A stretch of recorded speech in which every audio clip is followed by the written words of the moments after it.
कैसे आप बचाते हो अपने आप को? देखिए, पहले तो मुझे बड़ा स्ट्रांगली लगता है कि यदि कोई सोल्यूशन है तो यही है, सिर्फ अध्यात्म ही आपको बचा पाएगा और कोई सोल्यूशन नहीं। यदि आपको लग रहा है मैं एक एप्लीकेशन इंस्टॉल कर दूंगा, 4 कॉन्फ़िगरेशन करा दूंगा तो आप बच जाएंगे, तो फिर ये ट्विटर क्यों हैक हुआ? उनके पास पैसे कम थे, सॉफ्टवेयर नहीं था, कॉन्फ़िगरेशन के लिए उनके पास बेस्ट ब्रेन है। सोनी टीवी क्यों हैक हो गया? यहाँ जितनी ये जो कंपनीज इंडिया की, कॉग्निजेंट वगैरह क्यों हैक हुए? इनके ईयरली सिक्योरिटी बजट $multi-million जो कई देशों के नहीं होंगे, उसके बावजूद हैक होते हैं। तो पहले तो technology is not the solution. Technology can be a deterrent, we need it. ऐसा भी नहीं है कि हम दरवाजा खोल के रख दें और कहेंगे अब तो हमें स्पिरिचुअलिज्म बचा लेगा, वैसा नहीं होता।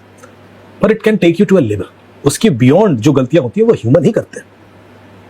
आज भी यदि ईरान और यूएस का युद्ध हो रहा है और एक सुप्रीम लीडर मारा जाता है, तो उसमें फिजिकल पावर या स्ट्रेंथ से ज्यादा साइबर पावर इस्तेमाल हुई है, नहीं तो वो हो ही नहीं सकता, संभव ही नहीं। यदि इजराइल के ऊपर 5000 मिसाइलें all of a sudden Hamas से चली जाती हैं, तो इसका मतलब 5000 मिसाइल लेके बैठे थे वो। इजराइल के पास तो आयरन डोम है, एंटी मिसाइल, तो ऊपर कैसे चलेगी 5000 मिसाइल?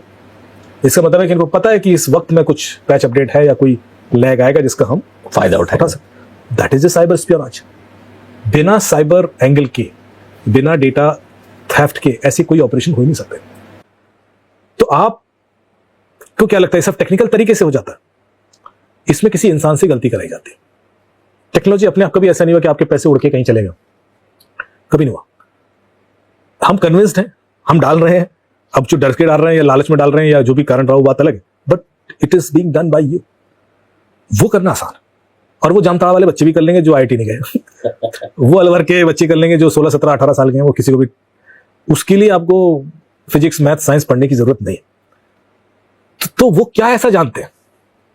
वो साइकोलॉजी जानते हैं, वो दर्शन जानते हैं। उनको पता है कि इंसान कहां जाके गिव अप कर देगा, इंसान कहां जाके सुनना शुरू कर देगा। लड़की को आदमी ज्यादा ट्रस्ट करता है, रिपीट मोड में आप बात करो तो आदमी सच मान लेता है। ये सब ह्यूमन ब्रेन की कमजोरियां हैं। मैं आपको अचानक कॉल करके 4-5 एक चीज रिपीट करना शुरू करूं ना, फिर आपको बोलूं मैं कि सर आपको तो पता है कि साइबर क्राइम काफी बढ़ गया है सर, आपको तो सर पता ही है कि अभी सरकार काफी सचेत है, और आपको तो पता ही कि ट्राई ने नई गाइडलाइन निकाली है सर, आपको तो पता है कि आज सुबह के न्यूज़पेपर में न्यूज़ आ गई कि अब ट्राई की गाइडलाइन के हिसाब से जो 7 साल से पुराने सिम कार्ड है वो बंद कर दी जाए। तो सर आपको तो पता ही कि आपका तो सर 7 साल से पुराना है, तो सर आज शाम बंद हो जाएगा, आपने केवाईसी तो सर कराया नहीं, तो सर आज शाम, तो सर आपको तो पता है। वो बार बार बोलेगा आपको तो पता है। क्यों? क्योंकि हर इंसान का एक ईगो होता है। यदि मैं आपसे कहूं आपको तो पता है, तो आपको लगता है मुझे पता होना चाहिए। ये बात हर जगह लागू होती है।